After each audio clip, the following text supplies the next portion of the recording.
सीताराम पदाम्बुजो मधुपवन् यन्मानसं लीयते। सीताराम गुणावली निशिदिवा यज्जीवया पीयते। सीताराम विचित्ररूपमनिशं यश्चक्षुषोर्भूषणम्।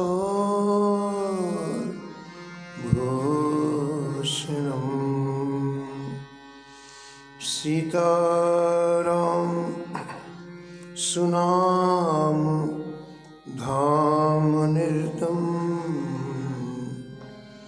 तं सद्गुरुं संभजे।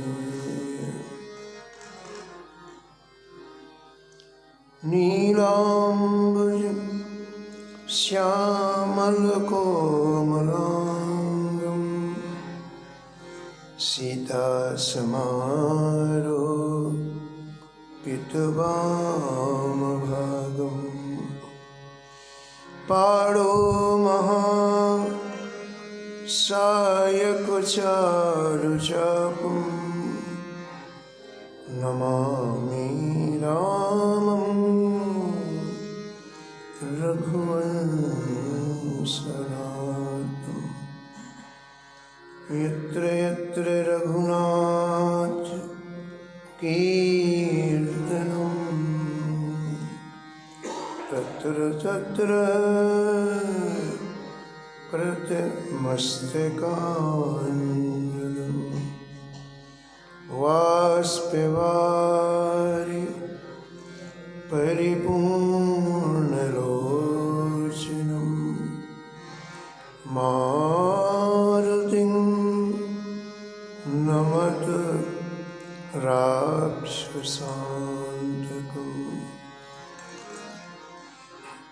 वाञ्छाकल्पतरुभ्यश्च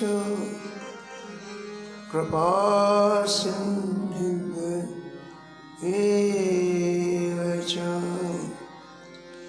पतितानां पावनेभ्यो श्रीवैष्णवेभ्यो नमो नमः। भक्ति भगवन्त गुरु चतुर्नाम वपुए। इनके पद वंदन किए नासत विघ्न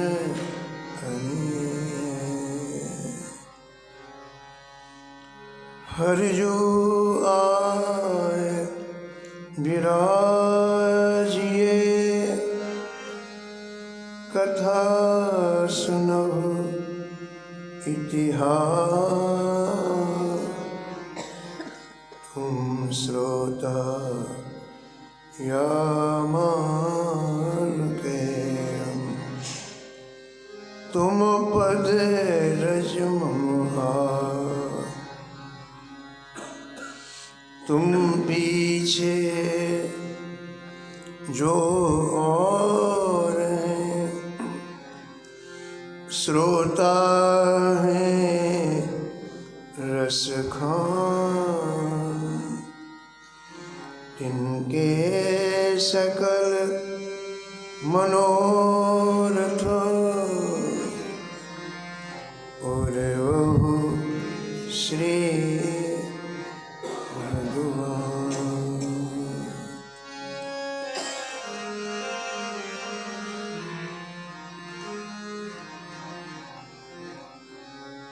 राधे राधे गोविंद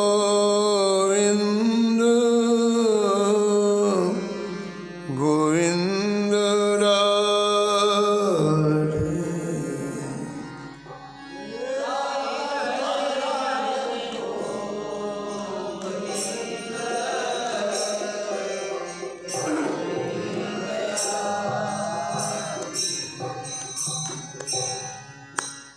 राधे राधे गोविंद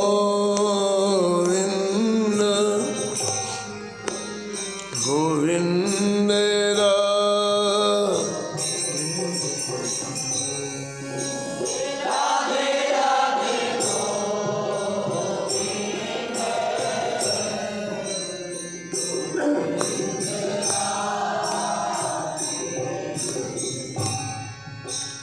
राधे गोविंद गोविंद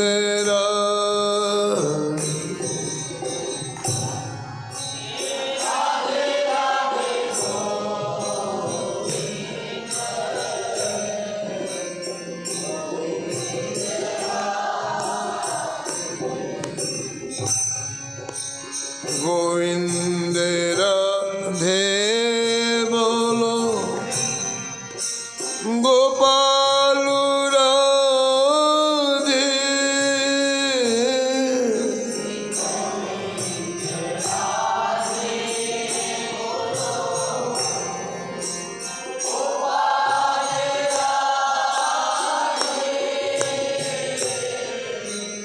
गोविंद राधे गोपाल राधे।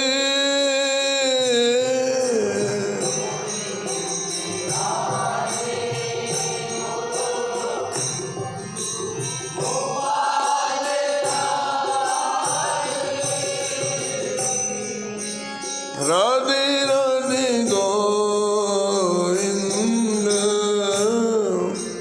गोविंद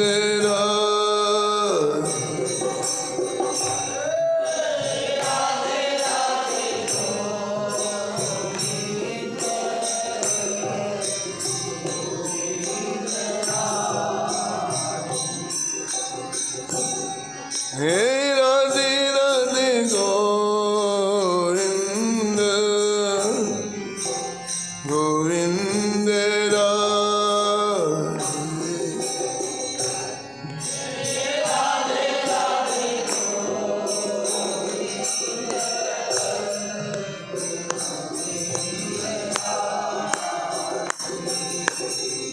हे राधे राधे गोविंद गोविंद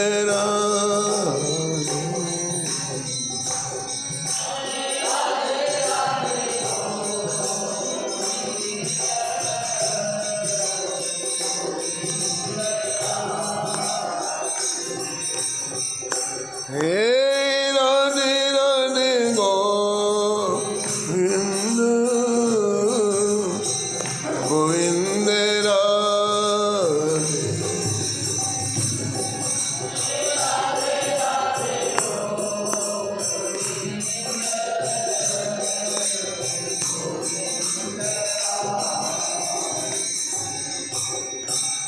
श्री जानकी वल्लभ लाल की, श्री मंगल मूर्ति हनुमान जी महाराज की, सपरिकर श्री भक्तमाल जी की, सब संत भगवान की, श्री स्वामी अग्रदास जी महाराज की, श्री नाभाजी महाराज की, श्री प्रियादास जी महाराज की, श्री वृंदावन धाम की, श्री बांके बिहारी लाल की, श्री राधा वल्लभ लाल की, श्री गिरिराज जी महाराज की, श्री यमुने महारानी की, श्री रामनाम महाराज की, श्री महाराज जी की जय जय श्री राधे।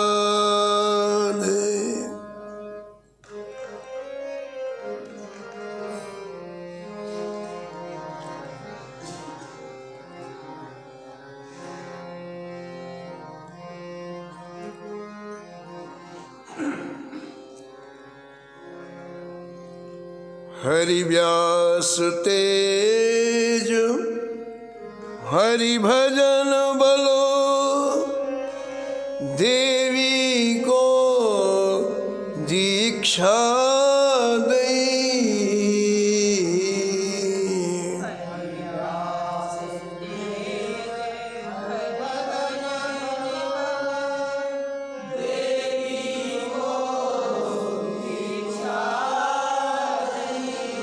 खेचर नर की शिष्य निपट अचरज यह आवे।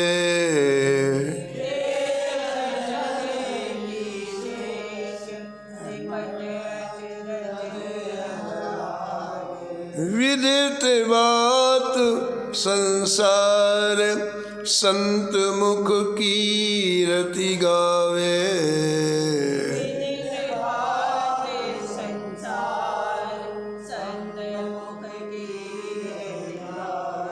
बैरागिन के वृंद रहत संग श्याम सनेही।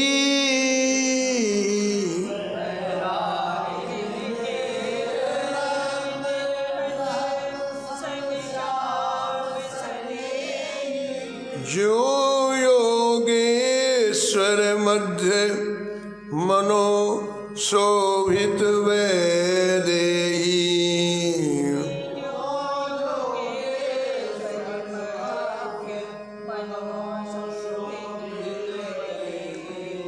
श्री भट्ट चरण रज पर सुते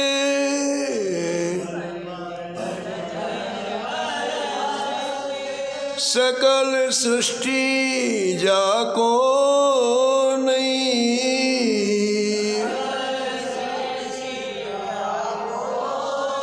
हरि व्यास तेज हरि भजन बलो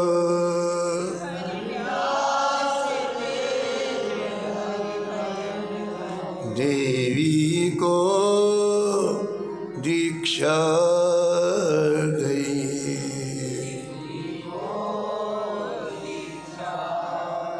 प्रातः स्मरणीय परम वंदनीय श्री भक्तमाल के रचयिता श्री नाभा गोस्वामी जी परम पावन ग्रंथ श्री भक्तमाल में भक्तों के दिव्य चरित्रों का वर्णन किया है। इस छप्पे में श्री हरिव्यास देवाचार्य जी का स्मरण किया है और निष्कर्ष के रूप में कहते हैं कि आपके ऊपर श्री भट्ट देवाचार्य सदगुरुदेव का ऐसा अनुग्रह हुआ कि संपूर्ण सृष्टि आपके चरणों में सिर झुका दी। सकल सृष्टि जाको नहीं। महापुरुषों के अनुग्रह से ये जीव कहाँ से कहाँ पहुँच जाता है। एक सामान्य व्यक्ति अति ऊंचाई में पहुँच जाता है। इसलिए जीवन में सबसे दुर्लभ है महापुरुषों का संग प्राप्त होना, उनकी कृपा प्राप्त होना। इन्हें जो कुछ प्राप्त हुआ गुरुदेव से उसको उन्होंने समाज में बांटा। एक संत में एक गृहस्थ में ही अंतर है। संत को कोई अच्छी बात मिलती है तो घर घर जाकर कहते हैं भैया ये करो इससे बड़ा लाभ होगा। और एक गृहस्थ को कोई ऐसी चीज़ मिल जाए तो उसे छिपा के रखता है, वो किसी को नहीं दिखाना चाहता, देना नहीं चाहता। तो इन सभी संतों को अपने गुरुदेव से जो कुछ प्राप्त हुआ उसे समाज में बांटा, संसार के जीवों के पास पहुंचाया। हमें इससे लाभ हुआ है, आप भी लो। श्री भक्तमाल जी में लिखा है कि श्री जगद्गुरु रामानुजाचार्य जी महाराज की जब दीक्षा हुई तो उनके गुरुदेव ने कहा कि देखो हम तुम्हें जो मंत्र बता रहे हैं बड़ा गुप्त है, किसी से कहना नहीं। अगर इस मंत्र को प्रकट कर दोगे तो नरक की प्राप्ति होगी। ठीक है गुरुदेव। गुरु जी ने दीक्षा दी और श्री रामानुजाचार्य जी महाराज एकांत में जाकर के उस मंत्र का जाप करने लग गए। एक ही माला जपी, यानी 108 बार ही गुरु मंत्र का जाप किया। चित्त अंतःकरण हमारा शुद्ध होवे तो एक नाम काम करता है। हमें जो नाम का असर देर से होता है, मंत्र का असर देर से, उसका कारण हमारे चित्त की अशुद्धि है। हमारे मन में करोड़ों जन्म के संस्कार भरे हुए हैं, केवल इसी जन्म के नहीं। और वो संस्कार जब प्रक्षालित होते हैं, धीरे धीरे समाप्त होते हैं, चित्त शुद्ध होता है तो तुरंत नाम का प्रकाश होता है। अब प्रश्न यह है कि वो मन के संस्कार कैसे प्रक्षालित हो, कैसे साफ? उसका उपाय भी नाम ही है। जैसे आप गंदे पानी में फिटकरी डाल दो तो उसकी मिट्टी नीचे एकदम से बैठ जाती है, जल साफ हो जाता है। ऐसे हमारा मन जो गंदा है ना, इसमें नाम को डालो, उससे क्या होगा कि नाम महाराज में इतनी क्षमता है, इतनी शक्ति है कि आपके मन को निर्मल बना दे। कबीर जी लिखते हैं, सभी रसायन हम करी, सभी नहीं नाम समको,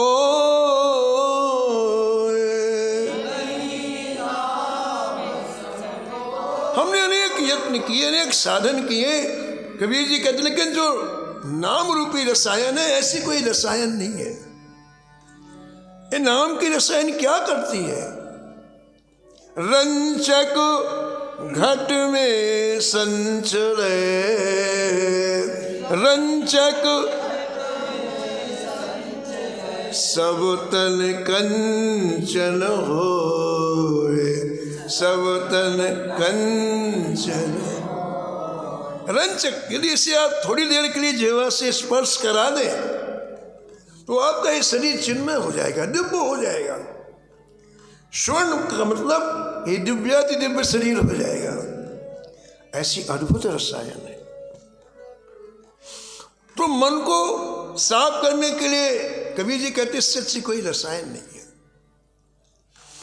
तो जगत गुरु रामानुजाचार्य जी ने गुरु मंत्र का 108 बार जप किया, और जैसे 108 बार जप किया वैसे सामने साक्षात लक्ष्मी नारायण भगवान प्रकट हो गए। बोलो लक्ष्मी नारायण भगवान। एक माला जपते ही साक्षात भगवान प्रकट हो गए। आपने दर्शन किया, आपको बड़ा सुख मिला। आपके मन में एक बात आई, देखो तुझी ठाकुर जी का दर्शन कितना सरल है। मैंने एक बार एक माला जपी और ठाकुर जी का साक्षात्कार हो गया, ठाकुर जी का दर्शन हो गया। अरे राम राम, कितने लोग हैं जो बिना साक्षात्कार के संसार में दुखी हैं। उनको जल्दी बताना चाहिए।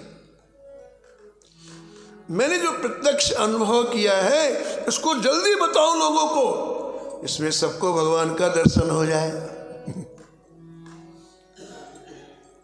महाराज रात्रि में 12 बजे की बात है, श्री रामानुजाचार्य जी ने विचार किया कि मेरी आवाज़ दूर तक पहुँचे, उसके लिए मैं क्या करूं।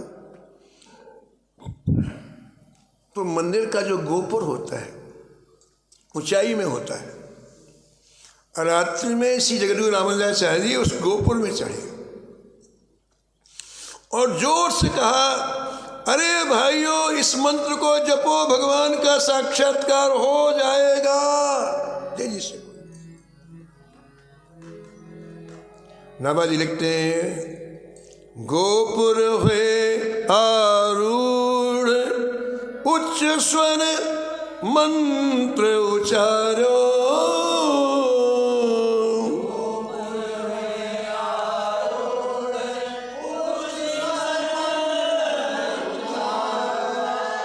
सूते पर गए जाग 72 श्रवणन धारो, सूते नर भय जाग श्रवणन धार। तो लोग 12 बजे रात्रि में तो गहरी नींद में सोते हैं, लेकिन इतनी तेज से रामानुजाचार्य जी बोले कि 72 लोग जग गए। कितने जगे? 72। और श्री रामानुजाचार्य जी की बात में विश्वास करके उन्हें भी बड़ा जप करना प्रारंभ, और उन 72 को भी भगवान का दर्शन हो गया। अब तो ये बात प्रातःकाल पूरे महाराज आश्रम में फैल गई। अभी अभी चेला बना है, 24 घंटे भी नहीं हुए और गुरु जी की बात नहीं मानी। देखो, गुरु जी ने कहा था कि मंत्र किसी को बताना नहीं, ये तो चिल्ला के बोल रहा है। सब शिकायत करने गुरु जी के पास पहुंचे। गुरु जी को बहुत गुस्सा है, बोले बुलाओ उसको। श्री रामानुजाचार्य जी को बुला करके ले गए। मुझे कैसा क्यों किया तुमने? तुमको पता है इसका परिणाम क्या होगा? हमारी अवज्ञा की है, तुम्हें नरक की प्राप्ति होगी।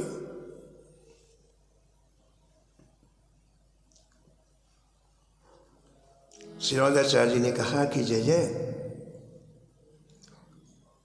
आपकी कृपा से मुझे जब श्री ठाकुर जी का साक्षात्कार हुआ तो मेरे मन में भावना आई कि सभी को साक्षात्कार हो जाए। देखो, एक संत कहने की बात देखो आप, मेरे हृदय में ऐसी बात आई कि सभी को साक्षात्कार हो जाए, सबके दुख चले जाएंगे, क्लेश चले जाएंगे, भय चला जाएगा। इसलिए मैंने जोर से मंत्र का उच्चारण किया कि जो लोग सुन लेंगे और जप करेंगे तो उनको भगवान का साक्षात्कार हो जाएगा। तो गुरुजी, नरक जाने की जो बात है तो केवल मुझे ही तो नरक मिलेगा, लेकिन जो 72 है वो तो आप भगवान के धाम में जाएंगे, उन्हें तो भगवान का साक्षात्कार हो गया। मैं नरक जाने के लिए तैयार। श्री रामानुजाचार्य जी ने जैसे ही कहा, गुरुदेव की आंखों से टप टप आंसू गिरने लगे। बोले, ऐसी करुणा भगवान के सिवा किसी में नहीं हो सकती है। मन नाथ, मन नाथ, मन, तुम मेरे नाथ। हृदय से लगा लिया श्री रामानुजाचार्य जी। तो हम ये निवेदन कर रहे थे कि संत को अच्छी कोई वस्तु मिलती है तो उसको वितरित करता है, दूसरे भी लाभ उठाए। तो श्री हरिव्यास देवाचार्य जी हजारों शिष्यों के साथ भारत में भ्रमण कर रहे थे, और आपने इसके पहले प्रसंग में सुना कि आप चष्टावल नामक ग्राम में आए। इनके भजन के प्रभाव से देवी जी बड़ी प्रभावित हुई और वो इनकी शिष्या बनी और पूरे गांव को शिष्य बना दिया। देवी जी ने भय दिखाकर, भय बिन होए न प्रीति, वो अपने आप भजन नहीं किया। देवी जी ने भय दिखाया कि यदि तुम दीक्षा नहीं लोगे, भजन नहीं करोगे, तो मैं सबको मार डालूंगी।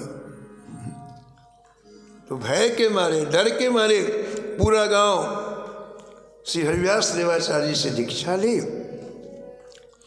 और देखो तो भाई, अमृत के कुंड में कोई जानकर गिरे चाहे कोई बिना जाने गिरे, अमृत का पान होगा ही, है ना। इसी तरह से महाराज भक्ति कोई जानकर करे चाहे अनजान करके करे, उसे लाभ होगा ही। तो पूरे गांव वालों के ऊपर हरिव्यास देवाचार्य जी की कृपा हुई और महाराज सबके लक्ष्य बदल गए। अभी तक व्यर्थ में समय जा रहा था, अभी तक दूसरे की चर्चा करने में समय जा रहा था, दूसरे की निंदा करने में समय जा रहा था। लेकिन अब नया जन्म हो गया और सब लोग भगवान का भजन करने लगे।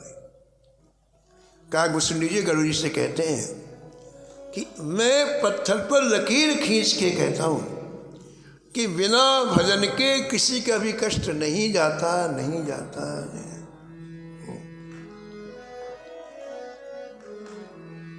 राम भजन बिन सुनहु खगेसा,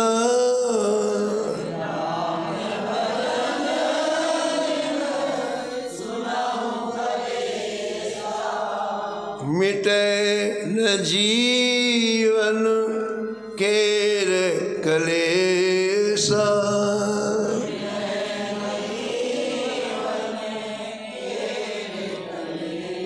मिटे न जीवन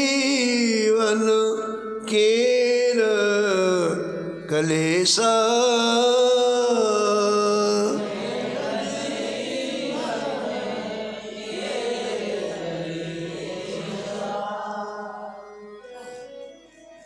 जब तक भजन व्यक्ति नहीं करता उसके अंतःकरण में 3 भट्टियां जलती हैं। त्रैताप, दैहिक ताप, दैविक ताप और भौतिक ताप। ये 3 भट्टियां हर व्यक्ति के अंदर जलती हैं। ये भजन से ही शांत होती हैं। इसलिए किसी के क्लेश बिना भजन के नहीं जा सकते। तो देखो इन लोगों ने श्री हरिव्यास देवाचार्य जी की आज्ञा से भजन करना प्रारंभ किया और प्रियादास जी लिखते हैं कि इनके समस्त दुख पाप ताप सब समाप्त हो गए। गए दुख पाप ताप, गए दुख पाप ताप, किए भव पार है, किए भव पार। और महाराज भव सागर से पार हो गए। श्री महाराज जी मथुरा जी महाराज कहते थे कि जो लोग भजन करते हैं उनके दरवाजे में विमान आता है। उनको नहीं जाना, दरवाजे में विमान खड़ा रहेगा। बस शरीर छूटा, विमान में बैठे भगवान के धाम में गए। बीच में कोई स्टेशन नहीं है, यहाँ से सीधा भगवत धाम जाता हो। तो इन लोगों ने भजन करना प्रारंभ कर दिया और ये भवसागर से पार हो गए। अब एक प्रसंग का वर्णन करते हैं श्री प्रियादास जी महाराज। को दिन रहे नाना भोग सुख लहे एक, को दिन रहे भोग सुख लहे, श्रद्धा के स्वपच आयो, पायो भक्ति सार है।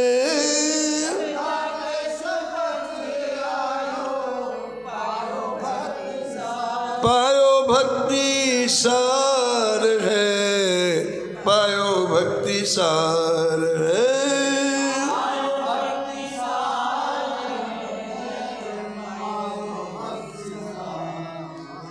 पूरे नगर में, पूरे गांव में एक दिव्य वातावरण बन गया। सभी लोग नियमित भजन करते हैं, श्री हरिव्यास देवाचार्य जी का सत्संग श्रवण करते हैं और परिवार वाले मिलकर के हरिनाम संकीर्तन करते हैं। आप जिस परिवार में रह रहे हैं कोशिश करो इस कलयुग में सब लोग मिलकर के कम से कम 1 घंटे संकीर्तन जरूर करें। कलयुग में संकीर्तन से न जाने कितने अमंगल का नाश होता है। किसी जप से नहीं, तप से नहीं, अनुष्ठान से नहीं, भगवान के संकीर्तन की बड़ी महिमा। ऐसा प्रयास करना चाहिए। जो लोग गृह जीवन में रह रहे हैं सब लोगों को सबका कल्याण चाहिए। छोटे बच्चे हों, बड़े बच्चे हों, संकीर्तन की आदत डालो, आप स्वभाव बनाओ। तो गांव में नित्य प्रति संकीर्तन घर में होने लग गया और हर चीज भगवान को भोग लगा करके लोग पाने लग गए और इतना जीवन में बड़ा परिवर्तन हो गया। तो खूब संतों के प्रति निष्ठा हो गई कि हमारे यहाँ संत नहीं आते तो हमारा जीवन तो बिल्कुल बर्बाद था। तो संतों की सेवा भी खूब करने लग गए और इतना सुंदर वातावरण बन गया, कोई एक मिनट भी व्यर्थ में अपना नहीं खोता। देखो, हम सबको जो जीवन मिला है ना, वो श्वासों में मिला है, महीने में नहीं मिला, वर्ष में नहीं मिला, श्वासों में मिला है। और 21,600 श्वासें हम रोज छोड़ते हैं। कब? जब हमारा जीवन सात्विक हो तो 21,600 श्वासों का खर्चा हर प्राणी का होता है रोज, ठीक है। लेकिन हमारे जीवन में कोई विकार ज़्यादा हो, गुस्सा बहुत आता हो तो श्वासें ज़्यादा खर्च होंगी। हमारे जीवन में लोभ ज़्यादा हो तो श्वासें ज़्यादा खर्च होती हैं। हमारे जीवन में काम ज़्यादा हो तो श्वासें ज़्यादा खर्च होती हैं। तो हमें जीवन श्वासों से मिला है। शरीर जैसे जन्म लेता है तो लिख दिया जाता है इतनी श्वासें आप यहाँ लोगे, बस। वो श्वासें पूरी हुई, चाहे दिन हो चाहे रात हो, चाहे आप घर के अंदर हो चाहे बाहर हो, चाहे आप हवाई जहाज में हो और चाहे आप पानी के जहाज, कोई मतलब नहीं। श्वासें आपका कोटा पूरा हुआ और आपके शरीर से प्राणों का कनेक्शन कट। तो श्वासों में हमें जीवन मिला है। श्वासों का बड़ा मूल्य है। संत लोग सबसे पहले अपना कंसंट्रेशन यही करते हैं कि हमारे जीवन की एक श्वास भी व्यर्थ में ना जाए, बस। त्रिभुवन की संपत्ति एक श्वास सम नाहीं,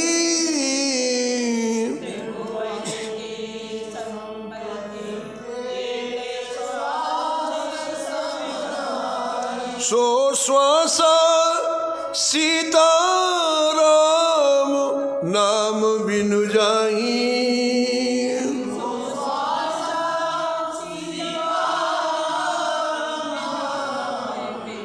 सो श्वासा सीता राम नाम बिनु जाई, सो श्वासा।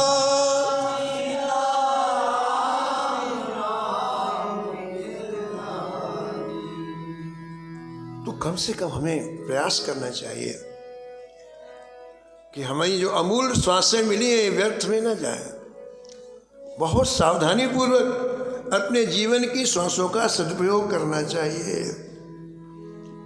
तो ये जितने लोग थे, इन्हें समय की कीमत का बोध हो गया, इसलिए सब भजन में लगे रहते हैं। जितना जरूरत है उतनी बात करते हैं और जो आवश्यक हो काम करते हैं, बाकी समय में भजन करते हैं। एक प्रसंग बड़ा प्यारा लिखा प्रियदास जी ने कि उस नगर में, उस गांव में रहने वाला एक स्वपच अपनी रिश्तेदारी में गया था और 1 महीने रहने के बाद वापस आए अपने गांव में। गांव में प्रवेश करते उसने गांव का वातावरण देखा। ये क्या हो गया? हमारे गांव में सबको तिलक लगा हुआ है, सबके गले में कंठी है, सबके हाथ में जपमाला है। अरे कोई किसी से बात नहीं कर रहा है। अरे ये घर घर में हरिनाम संकीर्तन हो रहा है। वो तो आश्चर्यचकित हो गया अपने गांव में प्रवेश करके, जहां दिन भर व्यर्थ की बातें होती थी, बकवास होता था, हिंसा, लड़ाई, झगड़ा, लूटपाट, वहां सब शांत, सबके चित्त प्रफुल्लित, हृदय प्रफुल्लित।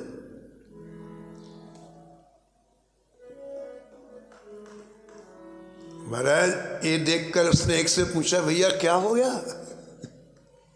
मैं इसी गांव का हूं, क्या हो गया है? उसने कहा भैया संत भगवान की कृपा हो गई और क्या हुआ।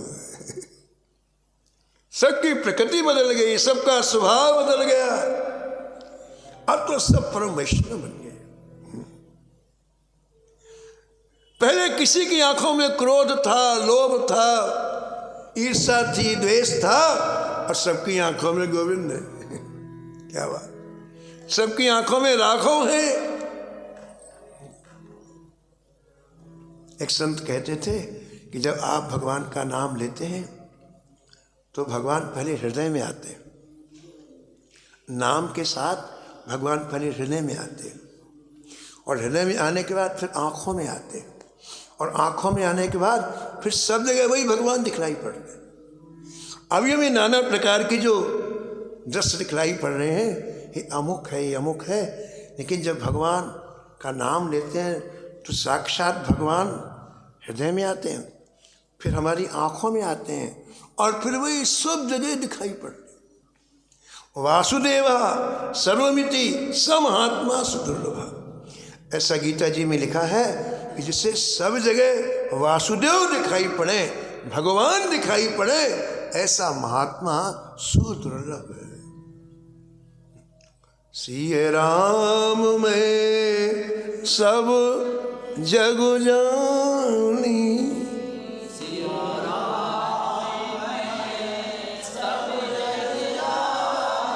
करऊं प्रणाम जोरी जुग पानी।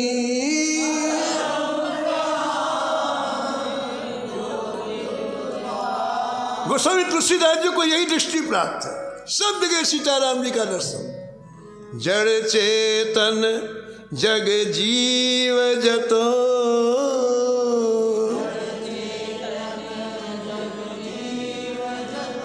सकल राम में जान,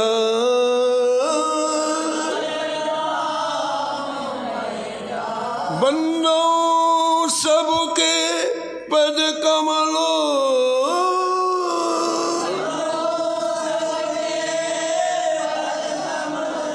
सदा जोरी जुग पानी,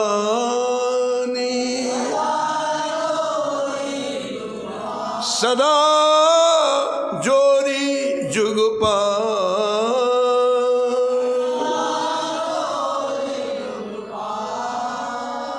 सबके नेत्रों में गोविंद आ गए। उस स्वपच ने देखा तो रोने लग गया, दहाड़ मार मार कर रोने लग गया। बस एक ही बात कहता, मैं तो वैसे का वैसा रह गया और पूरा गांव बदल गया। सब भगवान का भजन करने लग गए, लेकिन मेरा अंतःकरण तो वैसी कलुषित है। सत्कर्म देखने से भी प्रभाव पड़ता है। आप कोई उत्सव देखो ना, उसका प्रभाव पड़ता है, उसका प्रभाव पड़ता है।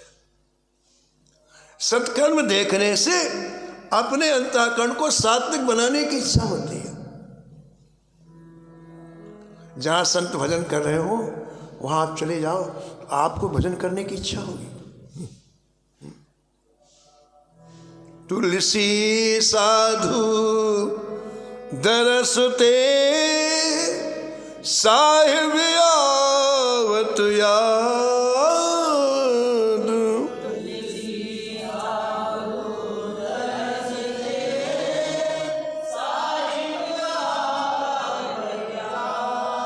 लेखे में सोई घड़ी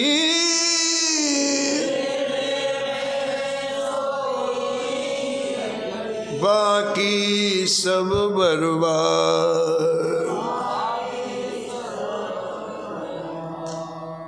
रोने लगा, वो स्वपन जोर जोर से रोने लगा। सबका परिवर्तन हो गया, सब भजन करने लगे। एक मैं ही बचा पूरे गांव में, ये सब भगवान के धाम में जाएंगे, मैं नरक में जाऊंगा। उसको अपना घर भूल गया, उसको अपना परिवार भूल गया। बस एक ही बात, महापुरुषों का दर्शन क्या करता बताओ? एक आग लगाता है भगवत प्राप्ति की, एक आग। अभी हमारे अंदर संसार की आग लगी हुई है, लेकिन महापुरुषों का दर्शन, श्री ठाकुर जी के दिव्य उत्सव का दर्शन, ये ठाकुर जी के लिए आग लगाता है। आग लगती है, इन संतों को आग लगी हुई है। देखे बिन प्रभु कल न परत है,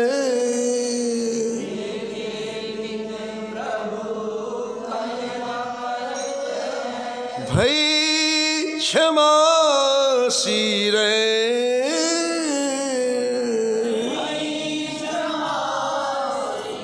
अब कल नहीं पड़ती, चैन नहीं पड़ती है। देखे बिन प्रभु कल न परत है,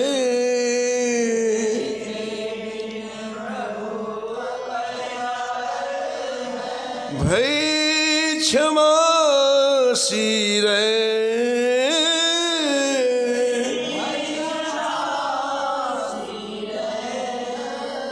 मीरा के प्रभु कब रे मिलोगे,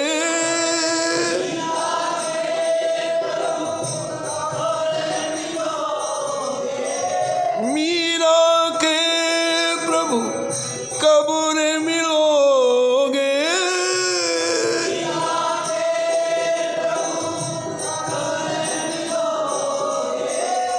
दुख में टन सुख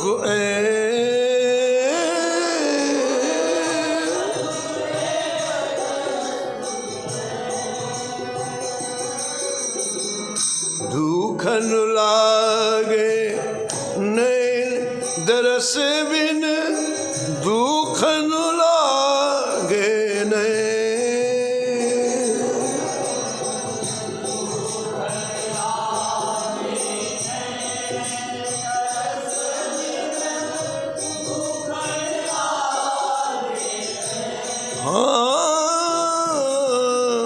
दुखन लागे नैन दरस बिन, दुखन लागे नैन,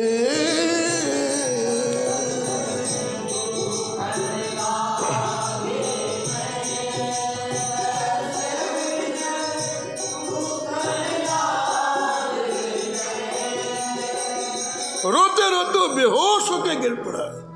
वो सपज को इतनी पीड़ा हुई, इतना कष्ट हुआ, मैं ही बिना भजन के रह गया। इस पीड़ा के बिना भजन नहीं होता है। भजन किसी के कहने से नहीं होता है। भजन के लिए दर्द चाहिए, दर्द, दर्द भी नहीं, महादर्द।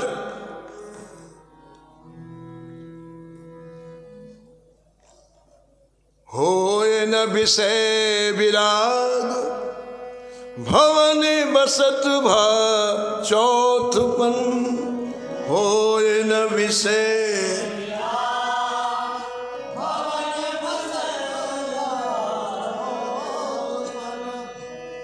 हृदय बहुत दुख लाग,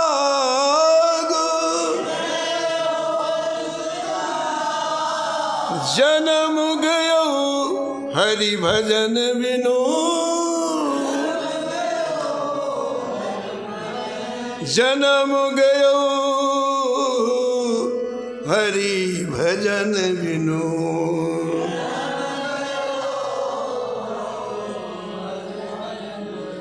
जब पीड़ा होती, जब कष्ट होता तो भजन होता है, ऐसा नहीं होता है। जिनकी हम संतान है वो कह रहे, मन शत्रुपा कह रहे कि जब उनको हृदय में बहुत दुख लगा तब मैंने भजन किया। तो मूर्छित हो जाओ, रोते, अरे मैंने भजन नहीं किया। सब लोग भजन करें, मैं भजन नहीं कर पाया, मैं भजन नहीं कर पाया। तो गांव के लोगों को दया लगी। वो लोग आकर के उसके मुख पर पानी का छींटा डाला। कहा भैया इतना क्यों दुखी हो रहे हो? बोले भैया या तो मैं तुम्हारे शरीर के भजन करूं, नहीं अब मैं मरना चाहता हूं। जिस शरीर से भजन ना हो उसको रखने से लाभ क्या हो? पाप करेगा। बात बिल्कुल सही है। जो भजन नहीं करते वो निश्चित पाप करते हैं, निश्चित 100%। अरे मन को रोकेगा कौन? मन को केवल भजन रोकता है, वो खुला है। पाप नहीं करेगा तो आरती करेगा क्या आपकी? तो ऐसे जीवन से क्या लाभ? जो पाप इकट्ठा करे और नरकों में ज्यादा मर जाना ठीक है, कहीं पाप होना तो बंद हो जाएंगे। तो उसने कहा कि या तो मैं भजन करूं और नहीं तो मेरी मृत्यु हो जाए। तो गांव वालों ने कहा भैया जिनसे हमें भजन मिला वो है अभी,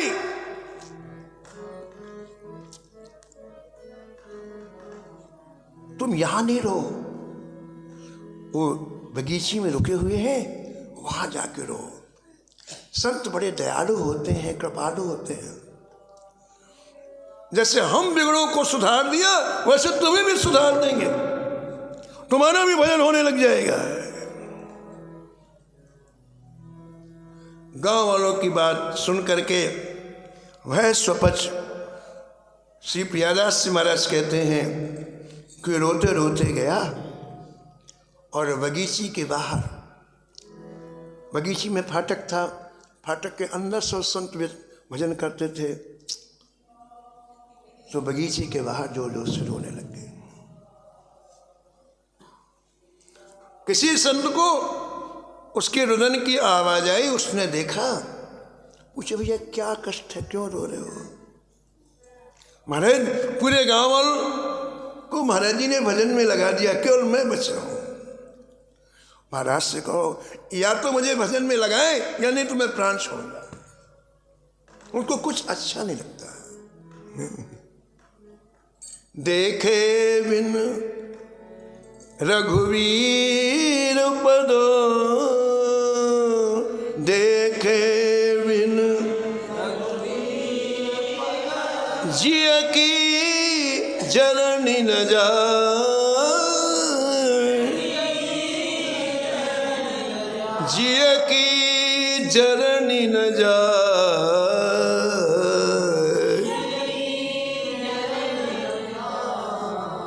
कुछ संत गए श्री हरिवास देवाचार्य जी के पास, कहा महाराज बड़ा तड़फ रहा है, बड़ा व्याकुल है, कृपा करो आप। संत सिफारिश करते हैं, है ना। संयोग की बात कि दोपहर का समय था और श्री हरिवास देवाचार्य जी प्रसाद पा रहे थे। आपने तुरंत जो ग्रास मुख में डाला था, डाल रहे थे, थाली से दूसरा ग्रास लिया और कहा लो उसको दे दो, भजन होने लगे। जैसे संत भगवान ने बाहर लाके सीट प्रसादी दिए, और वो महाराज जित देखो तित श्याम में है, सारा जगत प्रभु में दिखाई पड़ने लगा, ठाकुर में दिखाई पड़ने लगा, और जोर जोर से महाराज भगवान नाम का उच्चारण करने लग गया।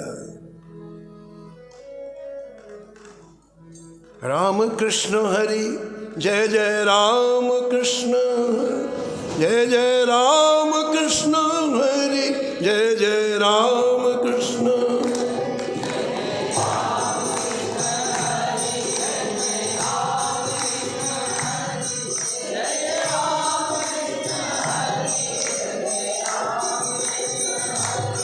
जय जय राम कृष्ण हरि जय जय राम कृष्ण हरि जय जय राम कृष्ण हरि राम कृष्ण।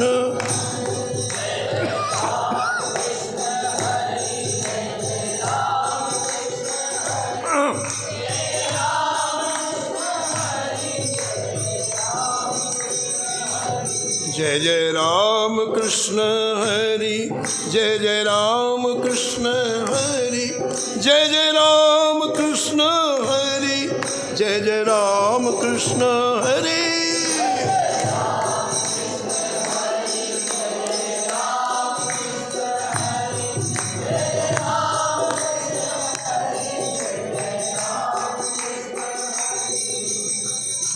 ये पूरा भक्तमाल ग्रंथ शीत प्रसादी की महिमा में खड़ा हुआ है।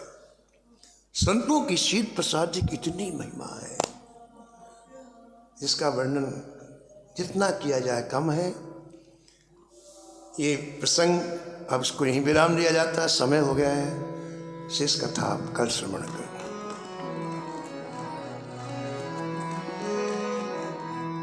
नमो नमो श्री भक्त सुमान,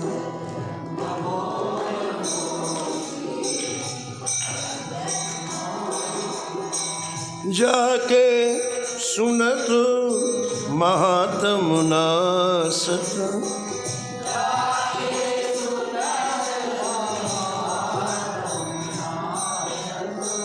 और झलकत राधानंद राम।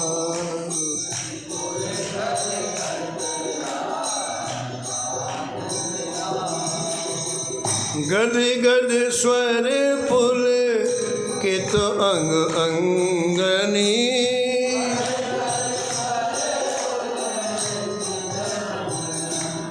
हाँ लोचन बरसत हसुमन जा।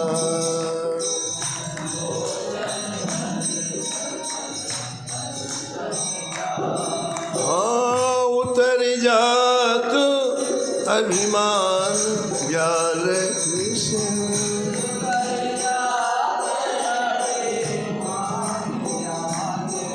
हाँ लेत जीवाय सुरसती का।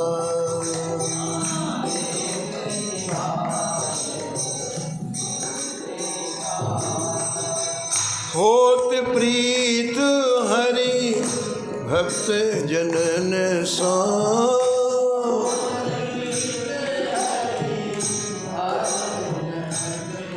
हाँ लेत शीघ्र हटि चरण प्रचार।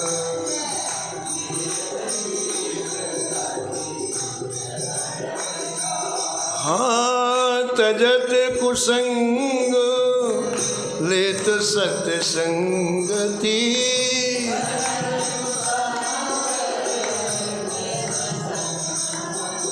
हाँ भाग्य जगत को अद्भुत भाग।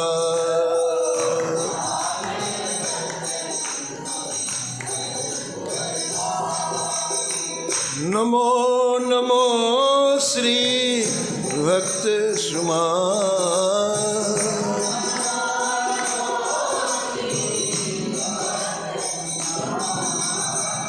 नमो नमो श्री भक्त सुमान।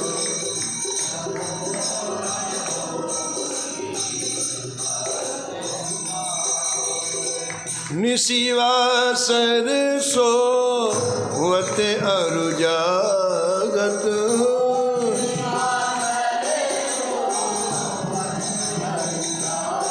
हाँ रोम रोम हुए करत निहार।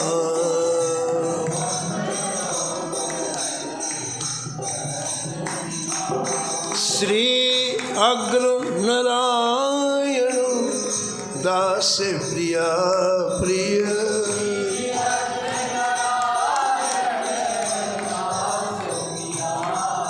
हाँ प्रगति जीवन रस के रसा।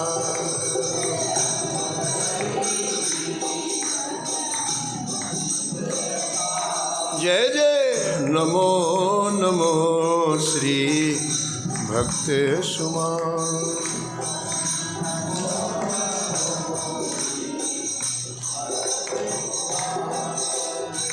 सीताराम सीताराम सीताराम सीताराम,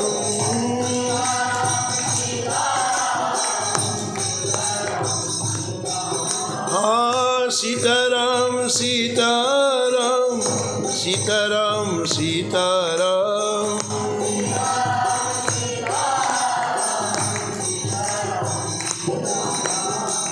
राधे श्याम राधे श्याम, राधे श्याम राधे श्याम।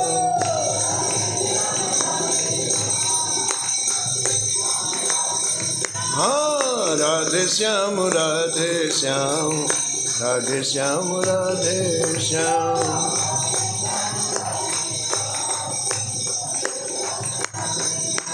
सीताराम सीताराम सीताराम सीताराम, सीताराम सीताराम सीताराम सीताराम। राधे श्याम राधे श्याम, राधे श्याम राधे श्याम। बोलो राधे श्याम राधे श्याम, राधे श्याम राधे श्याम। जय जय जय जय सीताराम सीताराम सीताराम सीताराम। हाँ राधे श्याम राधे श्याम, राधे श्याम राधे श्याम। हाँ सीताराम सीताराम सीताराम सीताराम। जानकी वल्लभ लाल